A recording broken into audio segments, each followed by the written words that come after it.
नमस्कार दोस्तों, आपको सभी का स्वागत है आपके अपने YouTube channel study of agriculture में। आज मैं आपके लिए जो वीडियो लेके आया हूँ उसमें हम बात करेंगे चैप्टर नंबर 6 एग्रीकल्चर के फसलों उत्पादन। ये चैप्टर आपको पता है कि बहुत बड़ा है। इस चैप्टर में जो आपको इंपॉर्टेंट क्वेश्चन है वो बता दूंगा, जिससे आपको उनमें से एक क्वेश्चन तो आपको मिल जाएगा, क्योंकि इस क्वेश्चन से जो इस चैप्टर से जो क्वेश्चन आते हैं ना, वो लॉन्ग क्वेश्चन ही आते हैं। जैसे 6 नंबर में आता है वो क्वेश्चन मैं बता दूंगा, जिनसे आप ये क्वेश्चन आसानी से कर पाओगे। तो आप ये क्वेश्चन जानने से पहले आप इस चैप्टर के जो निम्न बिंदु है ना, उनको याद कर लेना। किसी भी जो भी फसल है उसका वानस्पतिक नाम याद कर लेना, क्योंकि MCQ में आ सकता है, MCQ में आ सकता है तथा रिक्त स्थान में भी आ सकता है। और कुल भी याद कर लेना, जलवायु, मृदा, उन्नत किस्में, बीज दर, बुआई का समय और सिंचाई।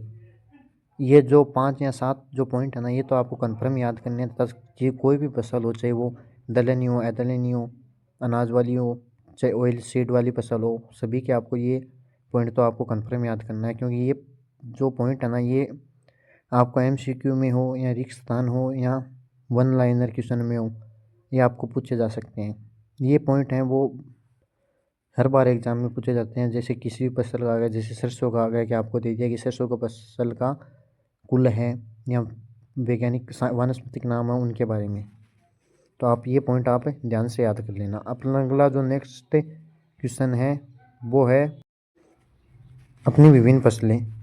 इन फसल हैं उनमें में दलहन फसलें हो गई, अनाज वाली फसलें हो गई, तिलहनी फसल हो गई तथा रोकड़ फसलें हो गई और मसालेदार फसलें। उनमें से मैं आपको 2 या 3 फसलें बताऊंगा, जिनसे आप अच्छे से याद कर लेना। आप उनमें से आपको एक क्वेश्चन पक्का मिल जाएगा। अगर हम पहले अनाज वाली फसलों की बात करें, उनमें पेडी या जो धान है, ये क्वेश्चन बहुत बार एग्जाम में पूछा जाता है कि पेडी की फसल के बारे में निम्न आपको दे देगा कि पेडी या धान की फसल के निम्न बिंदुओं के आधार पर वर्णन करो।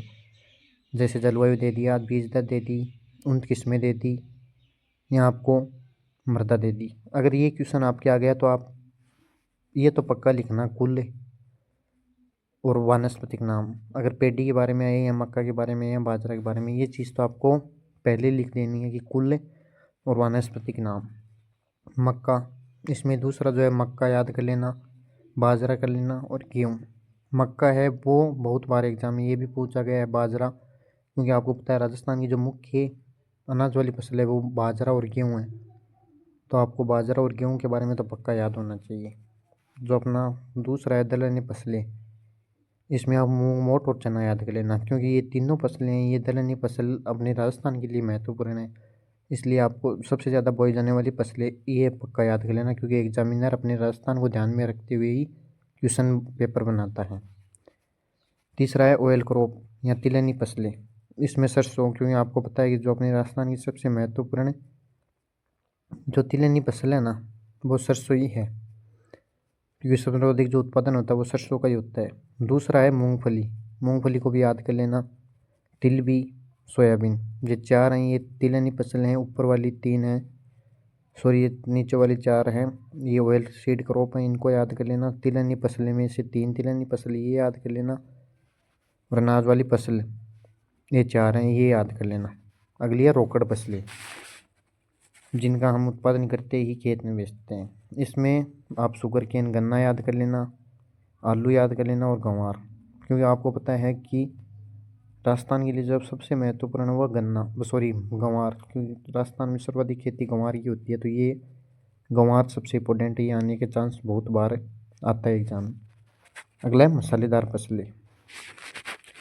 मसालेदार फसलें जैसे जीरा हो गई, सौंफ हो गई, उनके बारे में, इन 2 के बारे में याद कर लेना। ये जो मैंने आपके जो इक्वेशन बताए हैं, जैसे अनाज वाली फसलें में मैंने 4 बताई है, धान, मक्का, बाजरा, गेहूँ। दलहनी फसल में मैंने 3 बताई है, मूंग, मोठ, चना। ऑयल क्रॉप में मैंने 4 बताई है, सरसों, मूंगफली, तिल और सोयाबीन। रोकड़ फसल में मैंने 3 बताई है, शुगर केन, आलू और गंवार। मसालेदार फसल में मैंने दो फसलें बताई हैं, जीरा और सौंफ।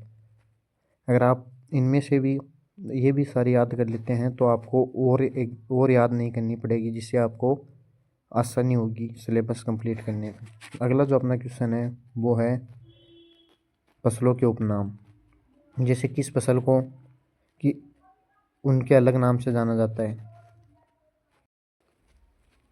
जैसे कि धान को किस उपनाम से जाना जाता है, मक्का को किस उपनाम से जाना जाता है, बाजरा को किस नाम से जाना जाता है, मूंग मोट चना को किस उपनाम से जाना जाता है, उनके बारे में उपनाम याद कर लें, क्योंकि MCQ में भी बहुत बार पूछा जाता है और अपने जो फिलिंग द ब्लैंक्स होते हैं उनमें भी बहुत बार पूछा जाता है। या वन लाइनर में आपको पूछ लेगा कि धान को किस नाम से जाने जाते हैं, या सरसों को, या मूंगफली को, या शुगर केन को किस उपनाम से जाना जाता है। जो आपके उपनाम और अनाज वाली सॉरी जो फसलें हैं उनके जो बॉटनिक नेम और कुल मैं आपको एक अलग वीडियो में बता दूंगा, जिससे आप याद करने में आसानी होगी। बस आज का वीडियो बस इतना ही। जय हिंद, जय भारत, जय जवान, जय किसान। Best of luck.